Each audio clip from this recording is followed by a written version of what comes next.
Welcome, everyone, to High Five Live on this beautiful day. Thanks for joining us. We're happy to be here with you and with our special guest. Yes, she's amazing. So you're going to get a chance to meet Taralyn. And as we begin, please, we would love to know where you are joining us from. So put that in the comments, and we are ready to go. So we want to tell you a little bit about Taralyn as we begin. She's an amazing person. She's a soul sister, and I haven't even really met her in person yet. She is one of those enthusiasticals about family history. Yes. And has a passion for it like we do. And so it'll be so fun to hear more from her today. She comes from a small town and lives in a small town now. She's lived the small town life, she calls it, which she loves, with her husband and her 4 kids. She is was a journalist, well, still is. Once a journalist, always a journalist, right? Oh, yeah.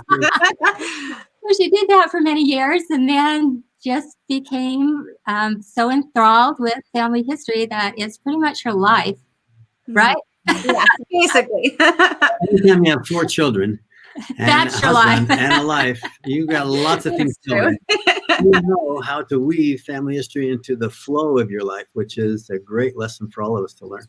That's right. And so she's going to talk a lot about that today and about being on the team of the Family Connections 21-day experiment. Yes. Which is going strong right now and so much good. So Taralyn, is that good? Anything else you want us to know? Oh, that's fantastic. That was a great introduction. Thank you. Great. We've got people from Florida and Virginia and Las Vegas, and people are coming on. So let's go for it. Welcome to all of you around the world. We're grateful to have you here this morning. So do you want to just talk about a little bit of how you got involved with the 21-day experiment and that kind of thing? Sure, I would love to. We're on day 16 of this 21-day Family Connections experiment, encouraging everyone to connect and gather, just like this High Five Live, with their families. And it began back in April. Remember when all this craziness started?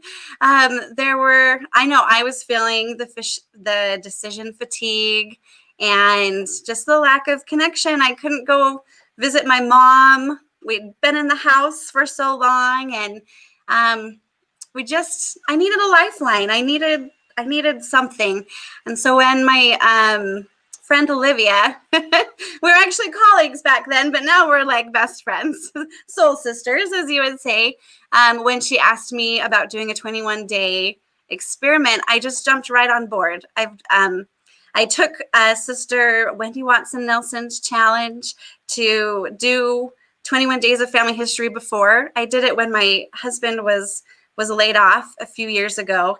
And so I knew the power and the healing and the comfort that came from doing just simple activities with my family could bring. So we jumped in and we did it in May, and we're doing it again in October.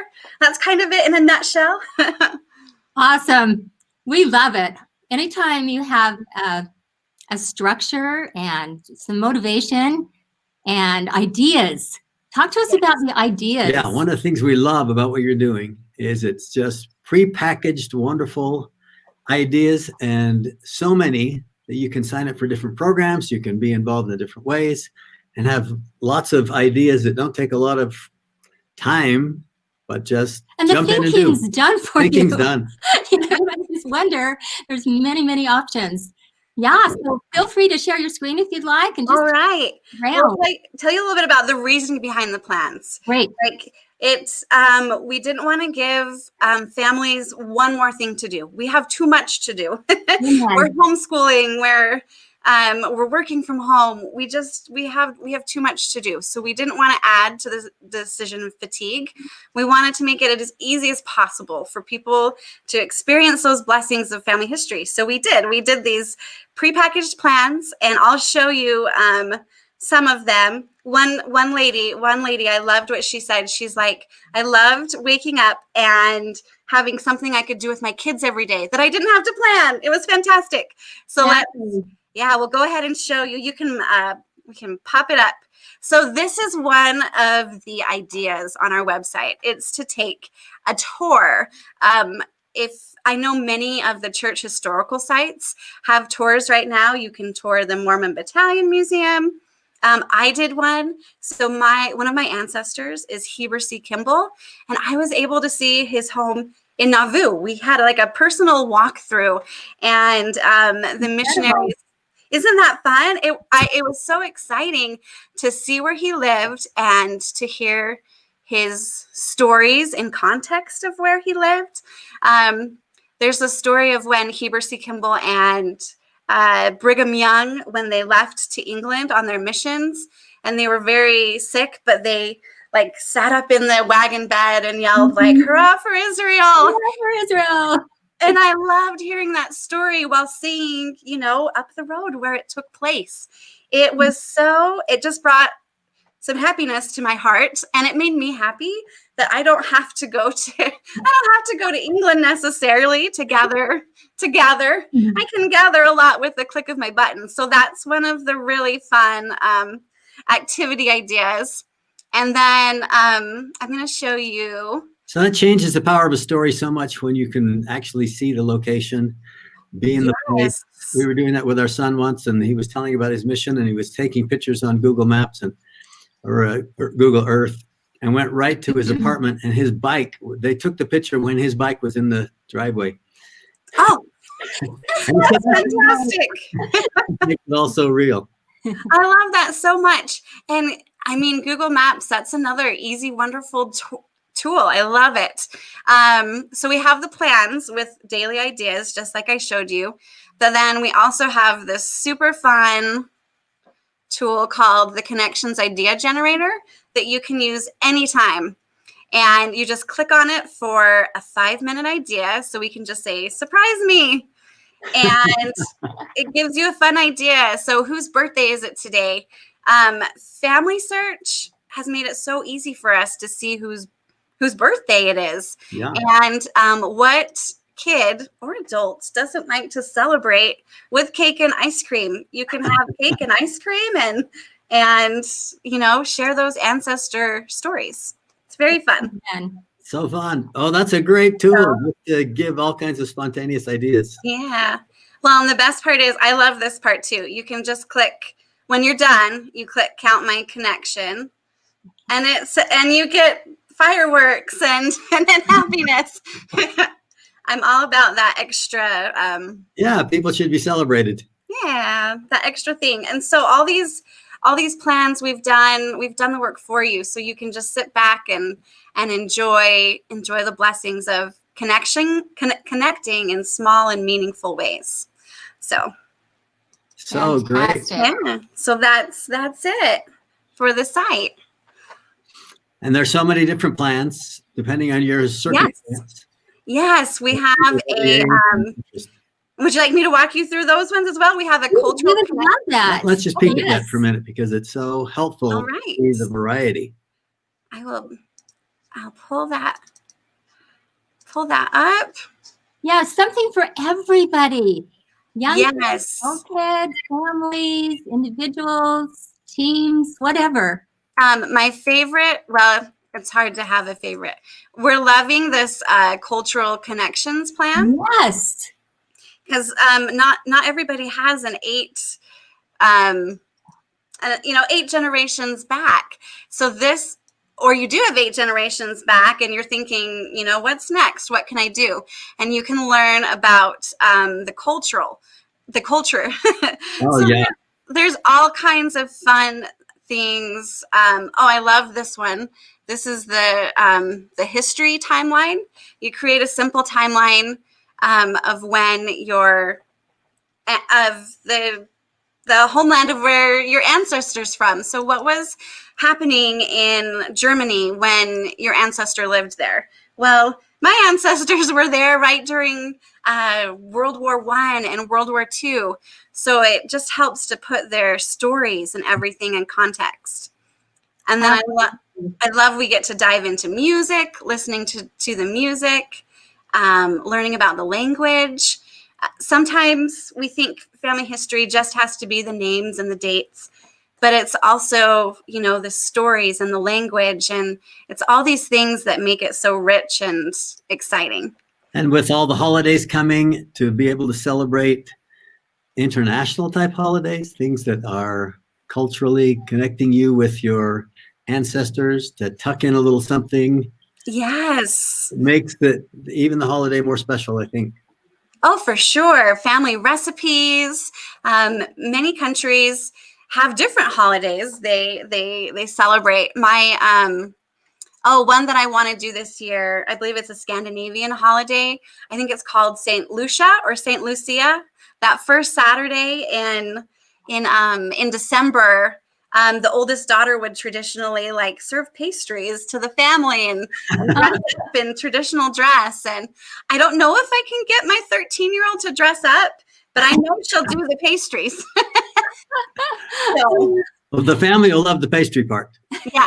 Yes. And then we just sneak in the family history with it. That's right.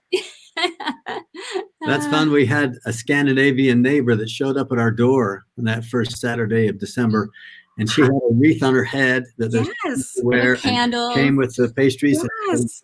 and went on with the neighborhood to try to celebrate their family tradition the rest of the week. I love that so much. The entire neighborhood. I would not complain if that happened. Fantastic. So can you just remind everyone how to get on this and where it is? And oh, sure. You can go to Connections, www.connections with an S -experiment.com. And I mean, we're on day 16, but in reality, you can start at any time. We leave the website. The website is always up.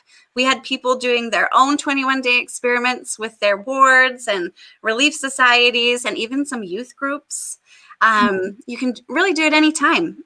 Start anytime. Come as you are. Do what you can. Yeah. We did that with our whole congregation. It was really fun to do 21 days. So tell us a little about the results. You know a lot about that. What kind of consequences happen in people's lives when they get involved in this? And what kind of comments and feedback are you getting? Yeah. Oh, well, that's my favorite part. It's if we're just checking an item off a to-do list, that's fine. But it's the emotional rewards that are so fulfilling. We had one mom say it gave her a reason to get out of bed in the morning. It gave her something to do. She'd been laid off. She'd been laid off from work, and she was looking for a purpose, and it gave her a project. It gave her something to do. It was fun.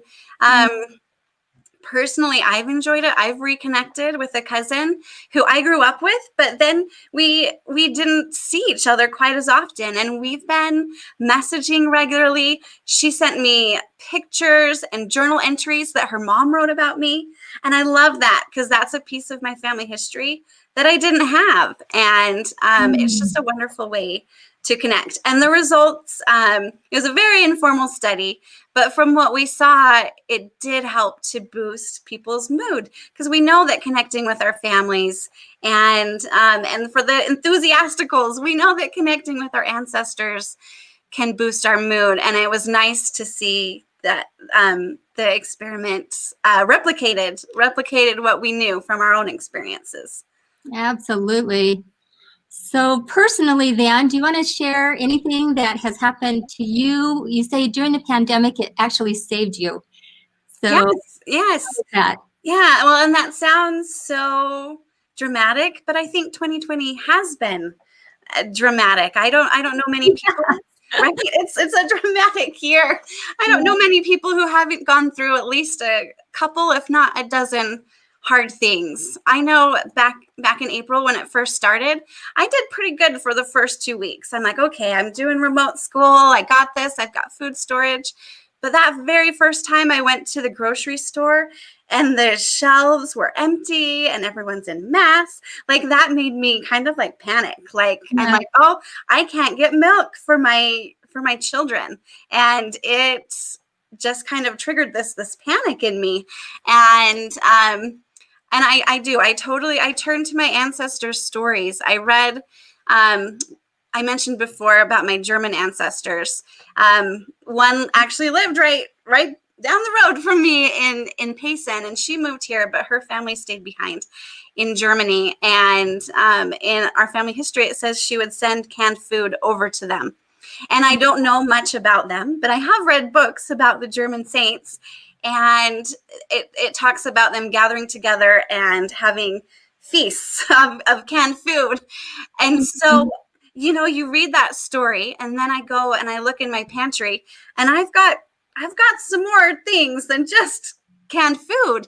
So it helped me flip the script instead of being like panicked, like, oh no, like I don't have enough. It showed me kind of the abundance, and that, Adelie and her family, they got through that hard time, and my family can do that too. And I was able to recognize my blessings and see how I could help others who might not have that nice pantry that I was looking at. And I could have a dozen stories like that. But the point isn't to look at them and be like, and discount what we're going through, because we're going through hard things too. But it's to validate our feelings and for them to cheer us on. One of my favorite quotes from Jeffrey R. Holland, that heaven is cheering us on today, tomorrow, and forever. And forever. Yes, and forever. And that's what they are. They're heavenly cheerleaders. So let's get to know them. That's right. Open that door to let them be part of our lives. So we were talking about that pandemic information, and Angelle's mother went through a time when they were quarantined and they had all kinds of smallpox things and other things going on. They'd walk by people's houses and there were big signs on the door that said you can't enter here. And as she talked about it, she talked about how they made it through and everything was okay and the world settled down. And I think it was really helpful for our family to have that kind of a family history story to give them perspective. Yeah, for sure. For sure. It's that perspective, and, seeing their story from beginning to end. I had one of my great-great-grandmothers, she grew up on Antelope Island. And isn't that amazing? When I visited, the original home is still there. It's the oldest structure in Utah. So she grew up there, and she started her young family there. But her husband would also often have to, take the cattle to Salt Lake. So it was kind of a lonely, isolated existence. So I loved reading about her.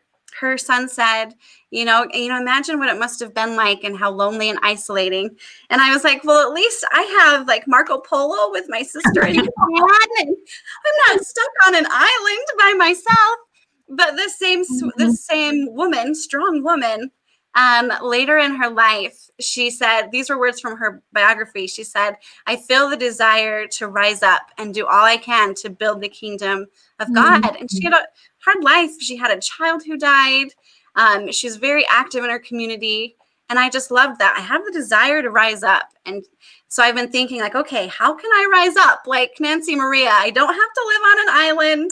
I don't have to do anything with cows. How can I rise up and do something to cheer someone else, That's so great. What a great example. Yes, thank you for all the work that you and your team have put into the 21-day experiment. And we invite everybody to do it and use it as a resource, and know that there are ideas already prepared. They're just there. And also the community part, to see what other people are doing, how they are affected by this wonderful opportunity and all these resources at our fingertips, right? Yes. Please join us. And please don't see it as a to-do list or something that you feel guilty if you're not doing enough. See it as a lifeline, not an anchor. Family history isn't an anchor that's going to make a lifeline. I love that. Yeah, it's a lifeline that we can cling to and help us to gather our families. Presently, we can gather our own families together and then connect with our ancestors and learn from them and be inspired by them. Just come as you are and do what you can. I could say that a million times. Yeah, do what you can. I love that. Yeah, I think it was Elder Oaks. Just to paraphrase, he said, the point isn't for everyone to do everything. It's for for someone to do something. And that's all you have to do is something, just something small, and you can still reap those benefits from doing your family history. And they are immense. The promises that have been given to each one of us, and especially our youth, for being involved in family history work are life-saving. We want them to be protected by these promises.